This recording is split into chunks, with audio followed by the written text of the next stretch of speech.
Kişi özgüvənsizliyi, cinsi əlaqədən qorxmaq, çəkinmək, cinsi əlaqədən yayınmaq, bu kimi problemlər cinsi əlaqədən öncə kişinin beyninə gələn negativ düşüncələr olur ki, görəsən məndə alınacaqmı, partnyoru razı sala biləcəmmi, qorxusu var ki, bu qorxu həqiqətən də cinsi akt zamanı bunun başına gəlir. Uzun çəkir, yorucu olur, bəzən boşala bilməmə halları olur. Olduğu yerdə anidən sərtləşmə öz-özünə itir.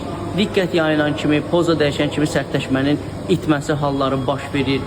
Belə problemlər xüsusən beyin və cinsi orqan arası olan bağlılığın itməsindən, yəni 5 duyğu orqan vasitəsilə beyindən cinsi orqana siqnalın düzgün ötürülməməsindən və bu cür problemlərin yaranma səbəbinin başlıca səbəblərindən biri də bədəndə vacib olan vitamin, mineralların çatışmazlığıdır ki, problemlə bağlı səhifəmizə daxil ola bilərsiniz. Orada bizim nömrəmiz qeyd olunub. Daha ətraflı danışıb problemin yaranma səbəbin kökün bilib ona uyğun sizə köməklik göstərə bilərik.